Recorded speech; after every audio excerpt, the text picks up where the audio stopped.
পঞ্চায়েত ভোটের আগে 50-60 জন বাইক নিয়ে আমার ঘরে গিয়ে আমার স্বামীকে হুমকি দেয়। আমি বেরোতে দেয়নি আমার ছেলেকে, আমার স্বামীকে।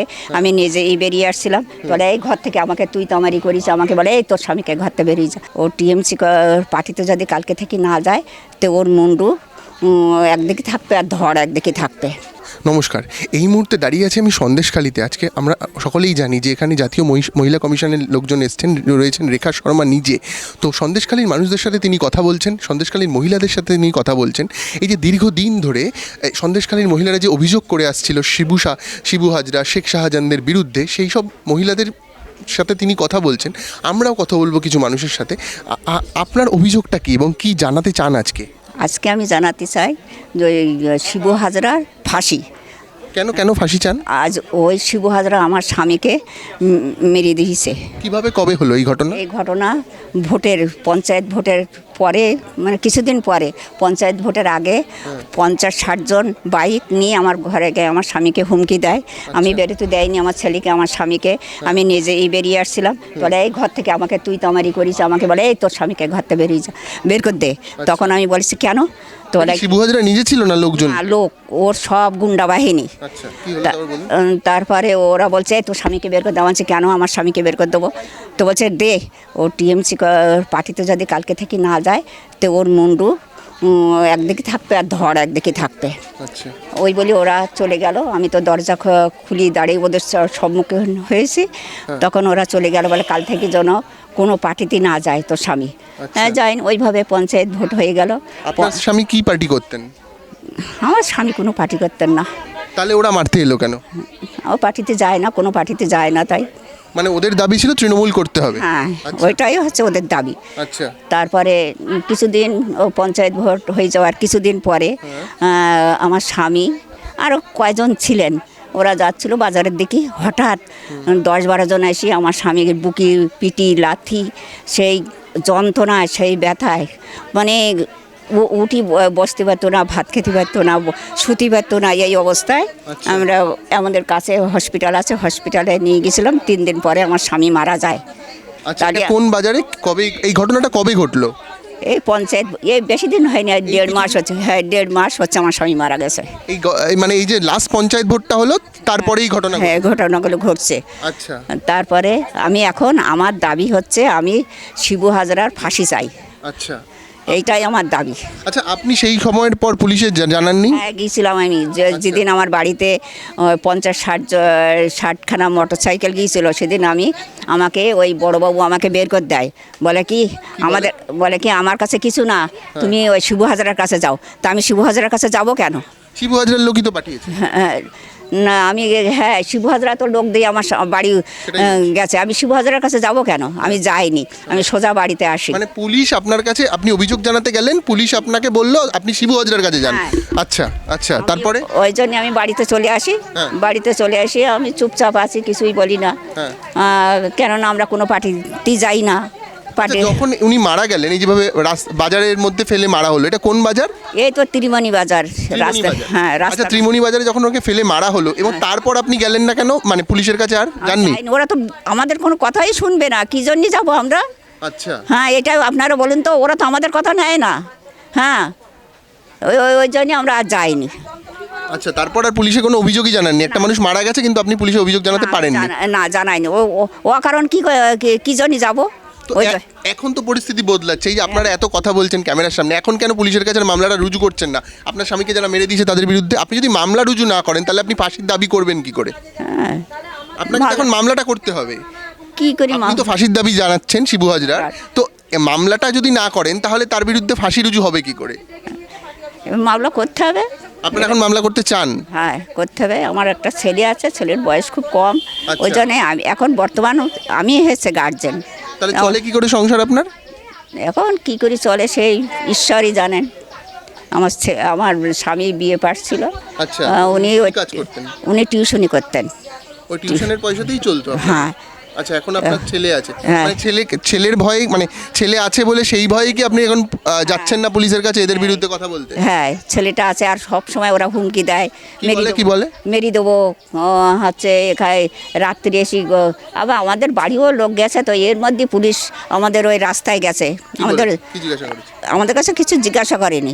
আমরা যখন পুলিশ যায় তখন আমরা মেয়েরা বেরোই, অনেকগুলো 100-150 মেয়েরা আমরা বেরোই, ওরা আর সাহস করে না কারোর বাড়ি ঢুকতে। পুলিশ গিয়ে কি হুমকি দেয় মেয়েদেরকে? হ্যাঁ, মেয়েদেরকে হুমকি দেয়। কবে দেয়? এই ঘটনার পর থেকে, যবে থেকে আপনারা মুখ খুলছেন? এই ঘটনার পর থেকে আমরা প্রথম যেদিন থেকে মুখ খুলেছি সেই দিন থেকে ওরা হুমকি দেয়। পুলিশ হুমকি দিচ্ছে? হ্যাঁ, তখন আমরা ওই একসঙ্গে প্রায় 200-250 মেয়েরা বেরোই, ঝাঁটা লাঠি এইসব ঝাঁটা হাতে। লাঠি নিয়ে বেরান। হ্যাঁ, তারপর তখন পুলিশ চলে যায়? হ্যাঁ, তারপর ওরা চলে যায়। আর আর এই যে এই ঘটনা যখন থেকে ঘটতে শুরু করেছে, তারপর শিবু হাজরার দলবল আর এসেছিল? একদিন আসছিল, কি বললো এসে? আমাদের বাড়ি ঢুকেনি, ওরা রাস্তায় গেছে এরকম, আমার ভাসুরির বাড়ি থেকে বেরিয়ে আসছে। বেরিয়ে আসলে আমি ওই মাঝখানে পুকুর, ওধারে রাস্তা এধারে রাস্তা, এধারে রাস্তায় আমার বাড়ি আর মাঝখানে পুকুর, আমি ছুটি যাচ্ছি, আমার মুখে 4 জন লাইট মেরেছে। আচ্ছা, তারপরে? তা আমার হচ্ছে কি, এই তোরা সবাই বেরু, ওই দেখ পুলিশ আসছে।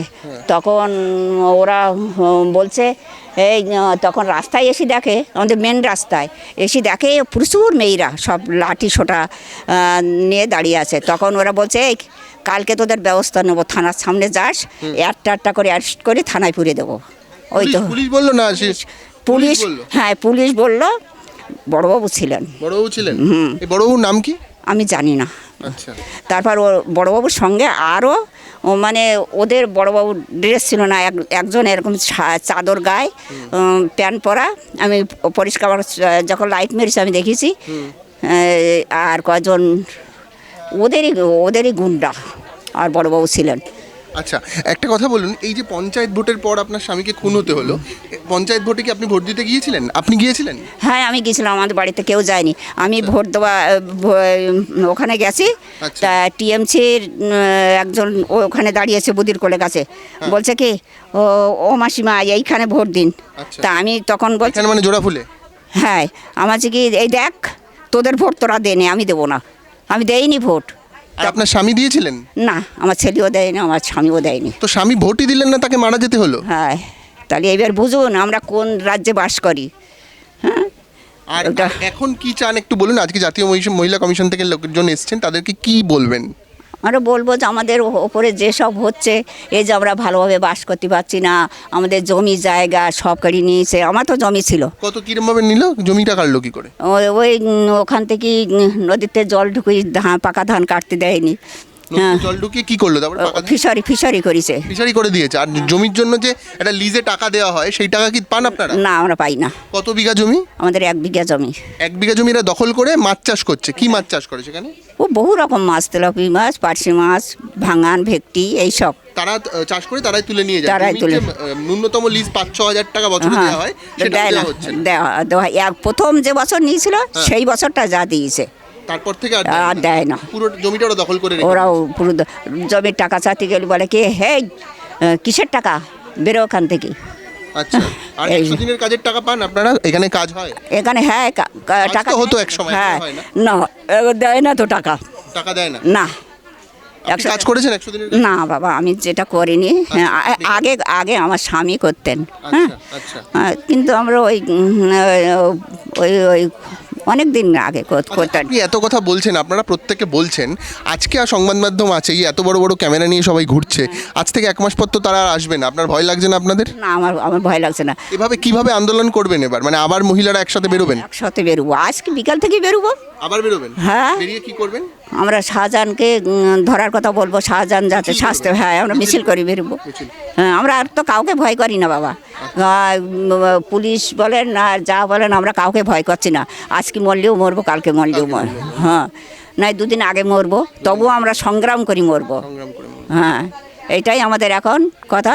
আজ ওই মুখ্যমন্ত্রী না তো, আমরা বলছি এখনো মূর্খমন্ত্রী। ও সারদা, ও মা দুর্গা, তা যে মা দুর্গা হবে, যে সারদা হবে, তার অভিনয় কি এই আমরা? হ্যাঁ, বলুন তো। আমরা তো টিভিতে দেখি, টিভি খুললি বলে ও মা সারদা, ও মা দুর্গা, তা এই কি তার অভিনয়? হ্যাঁ, এইটাই বলুন। আপনারা চান মুখ্যমন্ত্রী আসুন এখানে? আমরা তো চাচ্ছিলাম, উনি তো আসবেন না। হ্যাঁ উনি এসে আমরা তো বলছি যে উনি এসে দেখি যাক আমাদের আইডেন্টি কার্ড আছে কি, আমাদের আধার কার্ড আছে, আমাদের কি আছে, আমরা কি এখানকার বাসিন্দার না কি, উনি এসে দেখি যান। ওনার তো সে ক্ষমতা নেই, তো উনি একটা মুখ্যমন্ত্রী না মূর্খমন্ত্রী উনি? হ্যাঁ তাই বলুন তো আপনারা, যে যদি ও মুখ্যমন্ত্রী হবে তাহলে একবার আমাদের উনি তো একটা মেয়ে, তাহলে উনি এসে দেখে যাবে আমাদের মেয়েদের কি অবস্থা। হ্যাঁ, যে সারদা সাজে, যে দুর্গা সাজে, সে তো একবার এসে আমাদের কাছে আসবে যে আমি যখন দুর্গা, আমার 10 হাত, তাহলে আমি আমি দেখে আসি আমার আমি তো মেয়ে একটা, তাহলে আমাদের মেয়েদের উপরে এত অত্যাচার হচ্ছে, তাহলে আসা তার দরকার হয় না? হ্যাঁ, তাহলে তিনি যখন আসলেন না, তখন আমরা বলবো তো ওকে মুখ্যমন্ত্রী না মূর্খমন্ত্রী, যারা মূর্খের মতন সম্মান দেয়। এটা কারা করতে পারে? যারা অবগণ্ড, যারা লেখাপড়া জানে না, যারা মূর্খ, তাহলে আজকের আমরা মুখ্যমন্ত্রী ভাবে কী করে বলবো? হ্যাঁ বলুন তো, যে আমরা আজকে বলবো যে মুখ্যমন্ত্রী? হ্যাঁ আমরা বলতে পারবো? হ্যাঁ, ও আমাদের বলে আমি মা মাটি মানুষ, আমি আমার এই, তা তুই যদি মা মাটি মানুষ হোস তাহলে তুই আজকে আয় না। হ্যাঁ, আমি এখন তুই তবেরই করে কথা বলবো, ওর সম্মান আমরা দিচ্ছি না। যে আমাদের সম্মান নিয়ে ছিনিমিনি খেলছে, তাকে সম্মান আর দেওয়া যায় না বাবা, দেওয়া যায়? শিবু হাজরা তো গ্রেফতার হলো। হ্যাঁ, শিবু হাজরা তো গ্রেফতার হয়েছে। হ্যাঁ, এখন কি চান এবার চাই ওর ফাঁসি। শিবু হাজরার ফাঁসি চান? হ্যাঁ, শাহজাহানও ধরা পড়ুক, ওরও ফাঁসি চাই। ওই তো দেশটাকে আমাদের সন্দেশখালী, আমাদের শান্তির জায়গা সন্দেশখালী, আমরা রাত 12টা পর্যন্ত আমরা ওই নদীর ধারে বসে বসে থাকি, কোনো দিন কেউ একটু কিচ্ছু বলতে পারিনি। আর আজকের ওরা যেদিন থেকে এই টিএমসি পাস করেছে, সেই দিন থেকে আমাদের ভয়ে বুক কাঁপছে। কেন কাঁপবে? তাহলে তোরা যদি এত ভালো কাজ করবি, তাহলে আমাদের দেহের ভিতরে ভয় কেন? হ্যাঁ, হ্যাঁ, তোরা এত ভালো কাজ, তোদের দেখলে আমাদের আতঙ্ক হয়। হ্যাঁ, কিসের জন্য আমাদের আতঙ্ক হয়? তোদের দেখলি। তাহলে ওদের সম্মান দেওয়া যায় বাবা, তুমি বলো তো? হ্যাঁ, এটা সম্মান দেওয়া যায় না। হ্যাঁ, আজকে তাহলে মহিলা কমিশনকে এগুলো জানাবেন? হ্যাঁ, অনেক জানানো হয়েছে ওখানে, আমরা আরও জানাবো, আমরা দাঁড়িয়ে আছি। হ্যাঁ, অনেক ধন্যবাদ, অনেক ধন্যবাদ। আমি একজন মহিলার সাথে কথা বলছিলাম, যিনি সন্দেশখালীর বাসিন্দা। পাশাপাশি তার কাছ থেকে জানতে পারলাম এই প্রত্যেকটা ঘটনা যেগুলো আমরা জানি, এর পাশাপাশি আরও অজানা আছে। তার স্বামীকে পঞ্চায়েত ভোটের পর শিবু হাজরার দলবল এসে পিটিয়ে খুন করে। খোলা বাজারে, এখানে শ্রীমানি বাজার বলে একটি বাজার রয়েছে, সেই বাজারে তাকে লাথি ঘুষি মেরে তার স্বামীকে খুন করা হয়। তাদেরকে পঞ্চায়েত ভোট দিতে দেওয়া হয় না, তাদের জমি দখল করে সমুদ্রের জল ঢুকিয়ে চিংড়ি মাছের চাষ করা হয়, এবং বছরের যে বেসিক মানে এই যে জমির খাজনা বা টাকাটা, সেটাও তারা পান না। অর্থনৈতিকভাবে চরম কষ্টে তারা দিন কাটাচ্ছেন, মহিলাদের প্রতি অত্যাচার। এই সমগ্র ঘটনা নিয়ে যখন গোটা সন্দেশখালী উত্তাল, সেই উত্তাল সন্দেশখালীতে এই মহিলারা আরও একবার শাসকের বিরুদ্ধে, তৃণমূলের বিরুদ্ধে, মুখ্যমন্ত্রীর বিরুদ্ধে, শিবু, শাহজাহান, এদের প্রত্যেকের বিরুদ্ধে লাঠি ঝাঁটা বাঁশ নিয়ে বেরোতে চান এবং বেরোচ্ছেন প্রত্যেক দিন। এবং তাদের আরেকটা বড় ক্ষোভ হচ্ছে পুলিশকে নিয়ে। এই ভদ্রমহিলার স্বামী যখন মারা যান, যখন হুমকি দেওয়া হচ্ছে মারা যাওয়ার আগে, সেই সময় পুলিশের কাছে তিনি অভিযোগ জানাতে গিয়েছিলেন। বড়বাবু, থানার বড়বাবু নিজে বলেছেন যে তিনি যেন শিবু হাজরাকে গিয়ে এই কথাগুলো বলেন। মানে আজকের দিনে প্রশাসন কিন্তু দেশ চালাচ্ছে না, দেশ চালাচ্ছে আসলে তৃণমূল নেতারা। যে আর মজার ব্যাপার হচ্ছে, এই তৃণমূল নেতাদের কিন্তু কোনো সাংসদীয় পদ নেই, তারা সাধারণ গুন্ডা, সাধারণ নেতা, তারাই দেশ চালাচ্ছেন, তাদেরকে নিয়ন্ত্রণের ভার দিয়ে দিচ্ছেন স্বয়ং পুলিশ। এরমভাবেই চলছে গোটা সন্দেশখালীর অবস্থা। আমরা দেখতে থাকবো, আমরা সন্দেশখালীর সমস্ত ঘটনার দিকে নজর রাখবো। দেখতে থাকুন হাউ। আমি পঞ্চানন, আমার সাথে ক্যামেরায় দীপ।